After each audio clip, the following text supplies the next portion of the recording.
Hey guys, what's up? Right, well here it is then, the new Mercedes W09 EQ Power Plus. That's what we've got to call it. Obviously a full hybrid, and that's why they use that moniker in the name, because it promotes the same moniker that they use in Mercedes hybrid road cars. So that all makes perfect sense. But this is it. This is the car that they hope and probably expect to be challenging for the Formula One world title for again this year. Is it revolutionary? I don't think so. Definitely evolutionary. The blurb in the team press release talks about evolving some of the concepts that they had last year. The car certainly looks that way. It looks like there are lots of things that have just taken a step further forward from where they were in 2017. Lots of very similar ideas on it that have gone a little bit further. Same wheelbase across the length of the car. The team say that the rake of the car has increased slightly, but it's still a very low rake car if you compare it to something like the Red Bull. So, an overall different aerodynamic concept to some of the other teams going on here, but that's what we saw last year, and of course it worked so well for them, so maybe why change? This is a nice picture of the front of the car. It's not a high res, it's not showing up as high res on this TV, which doesn't make it any easier, I've got to say. But lots of the things are very similar. They've got these extensions on the front wishbone. The upper top wishbone outboard end doesn't connect directly to the upright. It connects to this extension arm. This is what they had on the car last year, and they've done it again. It basically tries to give a much more horizontal effect to the upper wishbone, as opposed to a much lower, much more angular front top wishbone. The reason they do that, and we've seen some other teams, Sauber I think particularly, going down this route as well, they're trying to open up this gap between the top and the bottom wishbones, try and give the airflow a clear path through this really difficult area to control the airflow around the suspension, and then on to the radiators and the rear of the car. The whole thing has to work in conjunction with each other. So a team like Mercedes running this very high, and it connects very high at the inboard end as well to the top of the chassis there. So a very high top wishbone, meaning that the airflow is channeled through this high part of the car towards a very high opening that you can see here for the radiator ducts. We'll get onto the rad ducts in a moment, but this is all about creating, and there's a little fairing or a little sort of chassis longitudinal wing that runs along the side of the chassis, which just picks up this airflow coming through the front suspension and directs it straight into that side pod inlet to give the car the cooling that it requires. Not sure you can see it very well on this picture, but again, something they had last year is the nose cape, it was being called, or the sort of the shovel or snow plow almost. It's like a cape that hangs from the front of the nose all the way back towards the bargeboard section, or the centre section underneath the front of the chassis. And again, just about hoovering up this area of airflow coming through around the nose section off the inboard wingtips and controlling it towards the other vital parts of the car. It's very complex. All these things look relatively simple and similar to each other. There are the minor details. There are lots of minor detail differences between each car, and it's those details which either bring you success or failure in an aerodynamic sense in what we're talking about here. And some of them are so minute, these details, that they're barely even noticeable by the naked eye. But when you put them in a wind tunnel, or you put them on a CFD simulation, it shows up points of difference in terms of aerodynamic performance. So they all count, and it's about gaining lots of little areas of detail and lots of little advantages and putting them all into the overall package that hopefully brings you a big advantage by the end of it. Similarly, part of this concept of this high wishbone and trying to channel this airflow through a high channel towards these high radiator ducts is about lowering the camera mounts. So that's the FOM, Formula One Management's cameras that every car has to carry. They've got a very different solution, and they come out on stalks that are a bit lower than some of the other teams, where they're mounted a bit higher up the nose and inboard. This is, again, the same thing about creating a clear path for this airflow to get high speed, free stream air running through here, picked up by that longitudinal winglet that I talked about, and then directing it straight into those side pods or around the undercut of the sidepod and off towards the rear of the car.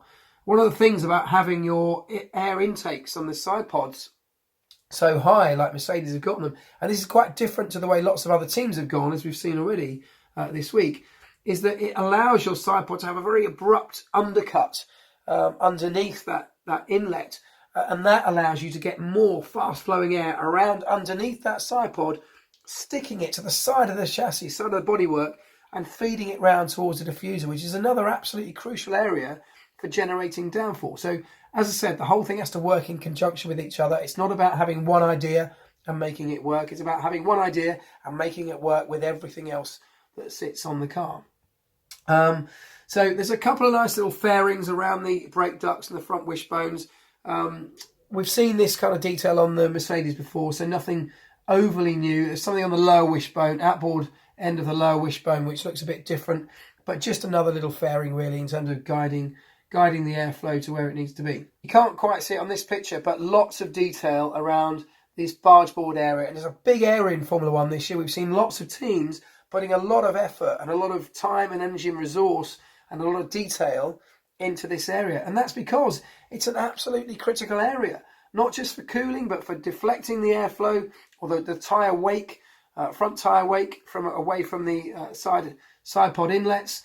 But also it's all about controlling the airflow towards the rear of the car. The front wing, as much as it is about generating downforce at the front end of the car in itself, is as much about, in conjunction with these other devices further along the car, about creating a carefully controlled and accurately controlled stream of air that is going to pass through these different obstacles and still get to the vital parts at the rear, like the diffuser and the rear wing. Now this picture just gives you a little bit more of an impression of what they're doing with this airflow. Look, this is that cape that I was talking about. You can just see here, mounted quite low down the front of the nose, sweeping all the way back underneath the front suspension, guiding that airflow towards the bib of the car and these contoured bargeboards areas. Lots of detail here, much higher bargeboards than we've seen. This here is that long vertical strake contoured to direct the airflow from picking it up through the front suspension into that radiator duct, in the side pod. The bargeboards and detail around here, all about gathering some of that lower airflow, the airflow running underneath the front suspension, off the front wing and off that cape, and sending it around the sides of the floor and through this undercut underneath the side pod area and off towards the rear. The Coke bottle, when we talk about the Coke bottle area of a Formula One car, it's this narrowed down section here because it looks a little bit like the top of a Coke bottle. And that is it's a very tight back end of the car. That Coke bottle area is very, very slim, one of the tightest we've seen, which obviously brings huge aerodynamic efficiency gains in itself. But it also means that you've got to package everything that you need inside in terms of the power unit and the gearbox and everything associated with that in a much more efficient way. It's got to be able to have some kind of controlled airflow around those parts to keep them cool, whilst fitting inside this very tight bodywork package. Lots of slots on the floor, again, quite common now. We see everybody having those. Mercedes perhaps have a few more than most. They've got a nice little turned up rolled edge of the floor, again, just about protecting and keeping that airflow in this area along here. We don't want it spilling off the side of the floor, because then you've lost it. It's lost. You've got no way of controlling it and using it for downforce.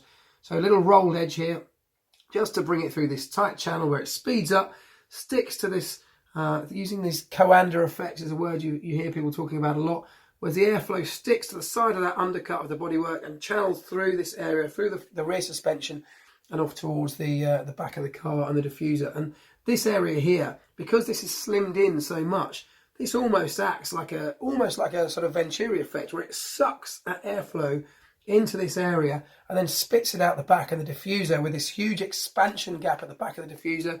Just again uses it to generate huge amounts of downforce, which sucks the car down onto the tarmac and makes it stick to the road. So lots of nice detail around here.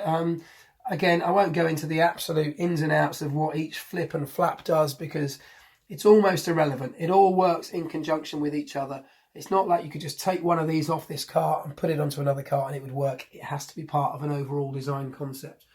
A couple of little details. It looks like the rear suspension a little bit like the front suspension, where it comes out from the rear wheel upright on a little extension and mounts that upper wishbone further inboard and higher than it otherwise would. Looks like a very similar concept here, but the way they've done it, they did it last year to some extent. Looks like they got a bit more extreme and turned the outboard end of that wishbone mounting section into a sort of, it's got a kind of carbon fibre shroud over it, which has turned it into an aerodynamic device as well. It just shows how much thought is going into every single area of this car. And it looks like a really nice, neat package. As I said, nothing too revolutionary from what we had last year, but they had the winning car last year. So, you know, you don't go changing too much a winning concept. They've refined everything. They say they've improved everything in every single area of the car. And only time will tell if that's actually true, of course, and how it compares to the competitors around it. But it's a nice, neat solution. One great stat that Mercedes came out with: there are pretty much 1,000 years worth of man hours gone into making this Formula One car. That's incredible. A millennium's worth of man hours gone into designing, manufacturing, making, putting together, testing this car, chassis, aerodynamic pieces, engine, power unit between Brackley and Brixworth. That's an insane number of man hours for a car that a couple of races in won't look much like that anymore. And certainly by the end of this, 12 months, not even 12 months, 10 months from now, it won't be used anymore. That's insane when you think about it, isn't it? Anyway, I'm going to go and have a look at the Ferrari now, because I haven't seen that one yet, but it came out today as well. So these could be the two championship contending cars if we're going on past history. And don't forget, of course, where Mercedes stand themselves in very good stead here is because they have had a power unit that has been reliable over the past few years. Ultra reliable, almost bulletproof. We now go into 2018 with a set of regulations that mean they've got to be even more reliable than they were. 3 engines per season per driver. That's a tough ask for any Formula One team. And if the Mercedes team at Brackley and Brixworth have managed to get that thing working and integrated into this chassis in a nice way, with it still being a bit more durable than it was in previous years, this could be the car to beat. Anyway, let me know what you think. Like the video, please. Do share it around. Subscribe to the channel if you haven't already, because I will be covering every single car. I'll be talking about testing next week from Barcelona. And of course, when I get off to Australia for the first race, I'll be bringing you lots of updates from the track itself. So do subscribe to the channel, and I will see you in the next video. Thanks.